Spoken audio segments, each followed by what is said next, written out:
జూబ్లీస్ లో ఎలక్షన్ ప్రచారం చాలా బ్రహ్మాండంగా జరుగుతుంది. దానికి సంబంధించి ఒక టైటిల్ పెట్టిన. తెలంగాణ రాష్ట్రంలో కల్వకుంట్ల తారక రామారావు గారు నిన్న పెద్ద ఎత్తున ఆయన మాట్లాడిన మాటలు చాలా వరకు పబ్లిక్ అయితే చూసిరు. ఎందుకంటే ఆడ కొంచెం డిఫరెంట్ వాక్యాలు చేసింది. నాకు నచ్చిన కామెంట్ ఏంటంటే గ్యారంటీలు గల్లా బట్టి అడగాలి అనే టైటిల్ నాకు ఇలా నచ్చింది. సీరియస్గా ఈ రాష్ట్రంలో నిన్న సాయంత్రం ఒక అమీర్పేట నుంచి ఈ గచ్చిబౌలి సైడ్ వస్తా ఉన్నాం. ఆ యూసఫ్ కూడా ఆ జూబ్లీస్ ప్రాంతం సైడ్ నుంచి వస్తుంటే మన నవీన్ యాదవ్కి సంబంధించిన ఆయన అంటారుగా వెహికల్స్ ఉంటాయి కదా, ఈ ప్రచార రథాలు అదొకటి ఇదొకటి వెహికల్స్ ఉంటాయి కదా, దానిపైన ఏమన్నంటే మహేష్ గాడ్స్ ఏదైతే వేసుకొని తిరుగుతుండో ఈ కాంగ్రెస్ పార్టీ గ్యారంటీ కార్డుకి సంబంధించిన ప్రతి ఒక్క హామీ గురించి రాసుకొచ్చారు. అయితే నాకు ఉంచాలనిపించింది, ఇంకా పచ్చి చెప్తాను, ఉంచాలనిపించింది. నాకు వస్తుంటేనే అనిపించింది, అరే ఉంచితే బాగుంటారు అనిపించింది. ఇక మళ్ళీ ఎందుకు లేనిపోని పంచాయతీ కేసు పెడతారని ఒప్పుక పడినా. ఎందుకు అనిపించింది అంటే మహిళల కంటే 25,000 ఇచ్చేసిరట. జూబ్లీస్లో అదే ప్రచారం జరుగుతున్నది. ఈ రైతుల కంటే రైతు బంధు 15,000 ఇచ్చిరట, రుణమాఫీ 2 లక్షలు ఇచ్చిరట, ముసలిలకు 4,000 రూపాయలు పెన్షన్ ఇచ్చిరట. ఇక ఈ రాష్ట్రంలో అసలు రైతు అనేటోడికి ఎవరికి కరెంటు పోతలేట. నీళ్లు, కరెంటు, ఉద్యోగాలు 2 లక్షల ఉద్యోగాలు బ్రహ్మాండంగా ఇచ్చిందంట. సో ఇట్లా కాంగ్రెస్ పార్టీ 6 గ్యారంటీలు 42% బీసీ డిక్లరేషన్. సో అన్ని ఇచ్చినామని చెప్పేసి సిగ్గు లజ్జ అన్ని వదిలేసి వాళ్ళు ఉంటారు చూసిన ఊర్లలో, పొరంపోకు నాకుంటూ ఉంటారు ఊర్లలో, అన్ని ఇప్పుకొని తిరుగుతూ ఉంటారు. గసవంటి దరిద్రమైన రాజకీయం కాంగ్రెస్ పార్టీ జూబ్లీస్ లో చేస్తుంది. దానికి ప్రత్యక్ష సాక్షిని కూడా నేనే నిన్న సాయంత్రమే చూసిన. నవీన్ యాదవ్ గారు మీరు ఒకసారి గ్రహించుకునే ప్రయత్నం చేయరు. ఎందుకంటే ఇంత చండాలంగా ఈ దరిద్రమైన ప్రచారం ఏదైతే మంది కూర్చున్న పిల్లలు మన పిల్లంటగా చేతగాక ఆడలేక పాతగచ్చినట్టుగా చేతగాని విషయం గురించి మీరు ప్రచారం చేస్తున్నారు. ఇంకో మా రేవంత్ అన్న కోసం నేనే ప్రచారం చేస్తున్నాను రోజు. ఇంతకంటే పెద్ద ప్రచారం ఏం అవసరం లేదు. చండాలంగా అనిపిస్తుంది నాకు. మరి ఎవరైతే రేపు వాళ్ళ జూబ్లీస్ లో ఓటు హక్కున్నదో వాళ్ళందరికీ ఓట్లు అడగడానికి కాంగ్రెస్ పార్టీ సంబంధించిన నాయకులు వస్తూ ఉన్నారు. సో వచ్చిన నాయకులు మీరు ఏం చేస్తారంటే ఎవడైతే మిమ్మల్ని ఓటు అడుగుతాడో ఆ బండిని చూపిరి, ఆ ప్రచార రథాన్ని చూపించి దాని మీద ఉన్న పథకాలు ఫస్ట్ బీకిరని గల్లా బట్టి అడుగురి. అందుకే ఈ టైటిల్ తీసుకున్నా. కాంగ్రెస్ పార్టీ గ్యారంటీలు అమలు చేసినామని ఏదైతే చెప్తున్నారో జూబ్లీస్ లా, ఏ సన్నాసి అయితే ప్రచారానికి వస్తాడో కాంగ్రెస్ నుంచి ఆ సన్నాసిని గల్లా పట్టుకుని అడుగురి. ఏరా 7,000 అని మహిళలు అడగాలి. 23 నెలల పైసలు రావాలి మహిళలకు. ఇక మా రైతు బంధు ఇక మా ప్రజల కాడికి పోతే చెప్తారు మా రైతులు. ఇక చెప్పులు తీసుకొని కొట్టేది ఒకటే తక్కువ ఉన్నది. ఇప్పుడు పచ్చే పండు చెప్పులు తీసుకొని కొట్టేది ఒకటే తక్కువ ఉన్నది. సిగ్గు లజ్జ లేకుండా ప్రచారం చేస్తున్నా మేము అన్ని ఇచ్చినామని. జూబ్లీస్ లో జనాలను చూతేగాలని అనుకుంటున్నారు సింపుల్ గా, కానీ లాస్ట్కి జనాలు మిమ్మల్ని చూతేగాలని చేయగలరు. చాలా జాగ్రత్తగా పనిచేయాలని కోరుతా ఉన్నాను. ఇక మీ కర్మ దశమూరు మీద కూర్చొని మీరు చెడిపోదలుచుకునే మేమేం చేయలేము అనుకోరు, అది వేరే విషయం. సో ఇప్పుడు ఈ అంశాన్ని ఎవరు చెప్తున్నారు మరి అంటే కల్వకుంట్ల తారక రామారావు గారు నిన్న ఆయన ఒక బ్రహ్మాండమైన కార్యక్రమం పెట్టిండు. ఆ కార్యక్రమంలో మాట్లాడుతూ ఉంది. సో ఇది నిన్న బీఆర్ఎస్ పార్టీకి సంబంధించిన ఎన్నికల్లో క్యాంపెయిన్ లో భాగంగా ఆయన రోడ్ షో చేసి నిన్న రామారావు గారు. ఇది దానికి సంబంధించిన జనాలు దట్టినే వచ్చిర్రు. హైదరాబాద్ లో అయినా సరే దండిగా అనిపించారు ప్రజలైతే. ఎవరి నాకు నచ్చిన విషయం ఏంటంటే ఇంకో ఇది చూసుకోవచ్చు, గ్యారంటీలు ఇవ్వకుంటే గల్లా వచ్చి నిలదీస్తాం. నువ్వు నిలదీసే పని ఏమి లేదు, మేము నిలదీస్తానికి సిద్ధమైపోయినాం. ఇప్పుడు జూబ్లీస్ లో మాకు అన్ని పథకాలు ఇచ్చినామంటారు, మాకు అది అర్థం కావట్లేదు. ఎప్పుడు ఇచ్చిర్రు ఏడిచ్చిర్రు మేము చూడకుండా. నాకే తెలియదు అసలు ఆ పథకాలన్నీ వచ్చినాయి అనే విషయం.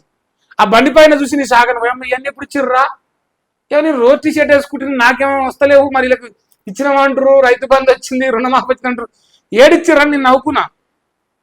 సిగ్గు అనిపించింది నాకు. అరే ఇంత లజ్జదాపిన ప్రచారం చేస్తారా రాజకీయ నాయకులని? గల్లా వచ్చి అడగాలట. జూబ్లీస్ లో కాంగ్రెస్ ను ఓడగొడితేనే హామీలు అమలు అవుతాయట. ఆల్రెడీ అమలు అవుతున్నాయి అంటారు కదా, మళ్ళీ ఇక అమలు అయ్యేది ఏంది? ఆల్రెడీ అయిపోయినాయి, ప్రజలకు వచ్చేస్తున్నాయి ఫలాలు, ఫ్రూట్స్ వద్దంటే తీసుకుంటారు రైతులు కానీ ప్రజలు కానీ. అసలు జూబ్లీస్ ప్రజలకు పెళ్లి చేసుకునే షాది ముబారక ఏదో ముబారక్ ఉంది కదా ముస్లింలది, మా కేసీఆర్ కళ్యాణ్ లక్ష్మి వచ్చా 1,00,000 పక్కన పడేసి ఇంకా ప్లస్ ఓ తులం బంగారం ఇస్తాడు, 1,30,000 ఉంది ఇప్పుడు. సో పెళ్లి చేసుకున్న ప్రతి ముస్లిం మహిళకు రేవంత్ అన్న ఇప్పుడు కానుకన్నమాట. రేవంత్ అన్న లక్ష్మి, ఇప్పుడు దాని పేరు మార్చాలి, ఇప్పుడు కళ్యాణ లక్ష్మి తీసి రేవంత్ అన్న లక్ష్మి. ఇప్పుడు ప్రతి ఆడబిడ్డకు ముస్లింలకు పెళ్లి చేసుకున్న 1,00,000+ తులం బంగారం కావాలంటే ఇంకా అదనంగా అంటారుగా ఓ పావులెత్తు రేవంత్ అంటారుగా, నాకే మంచి ఆ పెద్దన్న లెక్క, ఇంటి పెద్దన్న బంగారం పెడతారు ఆడిళ్లకు, అట్లా రేవంత్ అన్న లెక్క ఆయన పావులెత్తు మళ్ళీ ఆయన సొంతంగా జూబ్లీస్ ప్యాలెస్కి వెళ్ళి కూడా తెచ్చి పెడుతున్నాడు జూబ్లీస్ వాళ్ళకు. ఎందుకంటే జూబ్లీస్ వాస్తవ్యుడు కదా ప్రస్తుతానికి. సో అందువల్ల ఆ జూబ్లీస్ లో ఉన్న ప్రజలందరికట ఈ మహిళలకు, ముస్లిం మహిళలకు ఎవరైతే పెళ్లిళ్ళు చేసుకుంటారో 1,00,000 ఇచ్చి పైన తులం బంగారం ఇచ్చి ప్లస్ జూబ్లీస్ ప్యాలెస్కి వెళ్ళి ఇంకో పావులెత్తి ఇస్తున్నాడు పెద్దన్న లెక్క. ఆయన పెద్ద కొడుకు కదా, ఈయన పెద్దన్న అయిపోయింది. ఇప్పుడు సిగ్గు లేదా మీకేమన్నా? 420 హామీలు ఇచ్చి అందరినీ కాంగ్రెస్ మోసం చేసిందట. 2 ఏళ్ల పాలనలో ఒక్కరికైనా మంచి జరిగిందా? జరిగింది. ఎమ్మెల్యేలకు, ఎంపీలకు, మంత్రులకు, దొంగరా కొడుకులకు దొబ్బి తింటారు, వాళ్ళకి జరగలేదా మంచి? అంటే మనకు జరగకపోవచ్చు కానీ ఇందిరమ్మ రాజ్యం అంటే పేదల ఇల్లు కూలగొట్టుట బరాబర్. ఆయన తిరుపతి ఇల్లు కూలగొట్టరు, హైడ్రా రంగనా ఇల్లు కూలగొట్టరు, ఫాతిమా కాలేజ్ అసుద్దీన్ ఓవైసీ ఇల్లు కూలగొట్టరు. ఎందుకంటే వాళ్ళు ముట్టుకుంటే పక్కన మళ్ళీ తిడతారు కదా ఇప్పుడు. సో ఎవడైతే అలకలో దొరికిండో, ఎవడైతే పేదలుండో అసలు పేదోని ఇల్లే ముట్టుకుంటామంట మా రంగనాథ్ గారు. మోసం చేసిన డోకాబాజ్ కాంగ్రెస్ కు బుద్ధి చెప్పాలట. షేక్పేట రోడ్ షోలో BRS working president KT Rama Rao ప్రచారం చేస్తుండు. ఇట్లా 2 పంగలు చీరాలే కాంగ్రెస్ పార్టీ, ఒకటి షేక్పేటకు, ఒకటి జూబ్లీస్ కట్టాలంటుండు. కడతారా మరి నిజంగా? ఇక ఇంకో ట్విస్ట్ ఉంది, రాగిరి పెద్ద విషయం చెప్తా. ఏదగా మంచి ముచ్చటున్నది. జూబ్లీస్ లో ఓటుకు 5,000 తగ్గొద్దట. ఈయన రాసిరది, ఇది రాసింది, ఈ లోఫర్ గారు రాసింది. ఇప్పుడు వీళ్ళు ఎట్లా అంటే, రేవంత్ అన్న నిజంగా నాకు సిగ్గు అనిపిస్తా ఉంది. మీ పేపర్లు రాసే రాతలకు ప్రజలు చూస్తారనే సోయి ఉండదా? కాంగ్రెస్ 5,000 మంది తీసుకోరి ఆయన అంటే ఈయన రాసుకుంటారు ఇంకా, అదేనా? ఇది దానికి సంబంధించిన విషయం. ఓటుకు 5,000 కన్నా తక్కువ తీసుకోవద్దు. ఏమైందా? 100 తగ్గినా వెలియండి. ఇప్పుడు ఆయన ఏం చెప్పాల్సుకుంటే, కాంగ్రెస్ పార్టీకి రైతు బంధుకు పైసలు ఉండవు, రుణమాఫీకి పైసలు ఉండవు, ప్రజలకు పథకాలు ఇవ్వడానికి పైసలు ఉండవు, ఫీజు రియంబర్స్మెంట్ కు పైసలు ఉండవు. ఇప్పుడు ఎవరైతే ఈ నెలనాడు జీతాలు వస్తలేవు అంటారో వాళ్ళకు పైసలు ఉండవు, హాస్పిటల్లకు ఆరోగ్యశ్రీకి పైసలు ఉండవు, దేనికి పైసలు ఉండవు. కానీ జూబ్లీస్ లో ఓట్లకు మాత్రం పైసలు వస్తాయి. సిగ్గు ఇంకా నాకేమో మంచిగా వస్తున్నాయి, చెప్పకనన్నా ఊకోరి, ఇజ్జత్ మీదే పోతుంది. ఇప్పుడు ఆయన ఏమన్నాడు, 5,000 రూపాయల కన్నా తగ్గొద్దాను.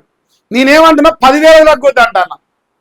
కాంగ్రెస్ పార్టీలో ఈ దొంగనా సన్నాసులు ఒక్కోటి 100 కోట్లు సంపాదించారు. మా పొంగులేటి సీన్ అయితే రాఘవ కన్స్ట్రక్షన్ రాఘవేంద్రుడి కంటే గొప్పగా విరాజిల్లుతున్నది ఈ రాష్ట్రంలో. సో అన్న 10,000 కూడా వంచగలుగుతాడు. కావాలంటే మీరు 10,000 డిమాండ్ చేయండి. 5,000 చాలా చిన్న మాట, సగమే, 50%. మీరు ఆలోచన పెద్దగా ఉండాలి. రైజింగ్ తెలంగాణ మన rising Telangana, real estate develop అయింది. Real estate king Revanth Reddy. ఎస్ఎఫ్టీకి 300 నడుస్తుంది ఇప్పుడు కమిషన్. మీరు ఎట్లా 5,000 తీసుకుంటారా? ఏమండి కేటీ రామారావు గారు, మీకు సమాచారం లేదా?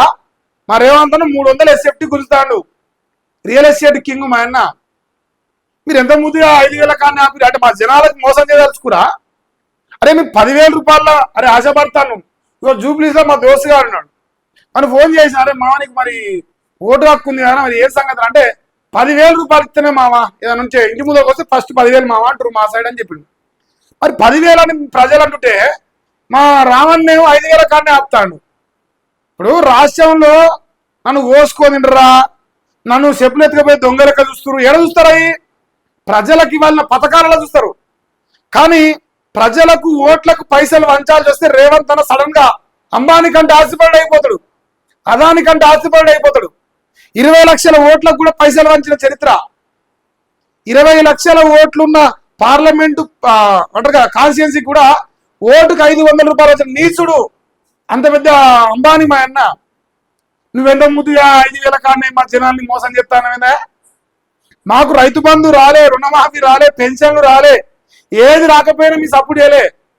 మా అందరి ప్రతినిధులుగా జూబ్లీస్ ప్రజలు మరి ఒక్కొక్క కాంగ్రెస్ ఓన్ కాడ 10,000 వసూలు చేయాలని మీరు డిమాండ్ చేస్తాను. నా సైడ్ నుంచి గదే డిమాండ్. దొంగనా కొడుకు లెక్క సంపాదించారు మరి 23 నెలలకి వెళ్ళి అవి లాక్కోవద్దా?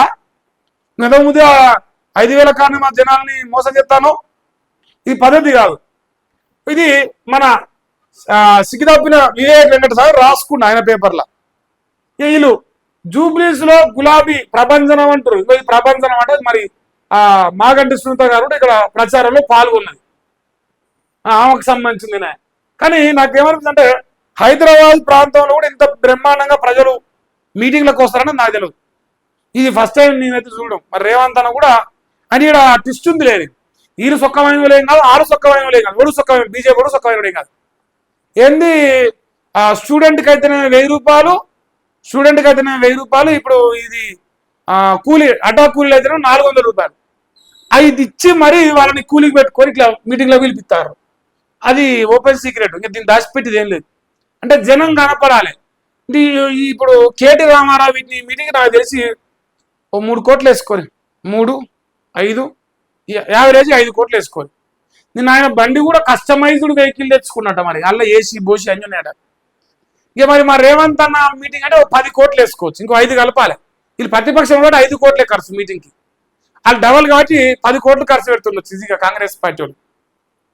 ఇక మా బీజేపీ వాళ్ళు పైసలు ఇచ్చిన వాడు వస్తలేడు అనుకోని వాళ్ళు దేక్తలేరు కూడా.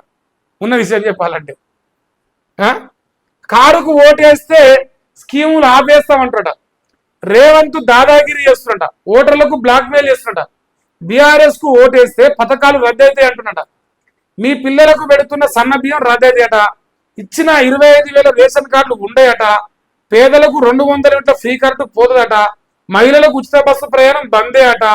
జూబ్లీస్ ఓటర్లకు రేవంత్ బ్లాక్ మెయిల్. ఓడిపోతున్నట్టు తెలిస్తే సీఎం ఆఖరి రాగం అట. తెలిసే ఆఖరి రాగం. 2 ఏళ్ళలో చేసిందేమీ లేక రేవంత్ ధమ్కి ఇస్తున్నట. ఇది దిగజాడు తమ బీఆర్ఎస్ ఆగ్రహం వ్యక్తం చేస్తాను. రహమత్ నగర్ రోడ్ షోలో ఆపు నిరసన సెకాట. ఇక 2వ రోజు కాంగ్రెస్ గూండాగిరి బోరబండలో ప్రచారం చేస్తుండగా బీఆర్ఎస్ కార్యకర్తలపై నవీన్ యాదవ్ అనుచరుల దాడి. ఇక్కడ తిరగనివ్వమంటూ బెదిరింపులు. ఇప్పుడు ఈయన టార్గెట్ ఏం చెప్పనా, బీఆర్ఎస్ పార్టీ టార్గెట్ ఈయన పక్కా రౌడీ షీటర్, ఈయన పక్కా రౌడీ, ఆకు రౌడీ అని నిరూపించదలుచుకుంది. ఎవడన్నా ఓటేస్తే రౌడీ గానికి ఎత్తామని అంటారుగా జనాలు ఊర్లలో, అరే రౌడీ అంటారుగా. సో ఇప్పుడు దాన్ని ఎస్టాబ్లిష్ చేయడం వీళ్ళు ఫుల్ ఫ్లెజ్డ్ గా పనిచేస్తారు బీఆర్ఎస్ పార్టీకి సంబంధించిన నాయకులు. ఇది మేజర్ గా తెలుస్తుంది. ఇక్కడ ఈ వార్తలు చూస్తా ఉన్న విషయాన్ని బట్టి అర్థమవుతా ఉంది. సో మరి ఏం జరగబోతుంది, ఈ రాజకీయం ఇంకెంతవరకు పోతుందని చూడాల్సిన అవసరం ఉన్నది. వీళ్ళైతే కాంగ్రెస్ పార్టీ ఇక ఎట్లాగో ఓడిపోతాం కదా, మన చేతి ఎట్లా పోతుంది కదా. ఇక మరి చివరి ప్రయత్నంలో బాగా తులసి నీళ్ళు పోతా ఉంటారు కదా. మరి అట్లా ఇప్పుడు బ్లాక్ మెయిల్ చేస్తున్నట. ఓటు వేస్తారా అయ్యరా అని బ్లాక్ మెయిల్ చేస్తున్నట. వేయకపోతే మీకు వచ్చే పథకాలు కూడా పోతాయి, కొత్తవి దేవుడరు వచ్చేవి కూడా పోతాయి అని బ్లాక్ మెయిల్ చేస్తున్నట్టు ఒక వార్త రాసుకొచ్చారు. మరి అది నిజమా కాదని గ్రౌండ్ లో చూడాలి. ఆయన అయితే రాసిండు.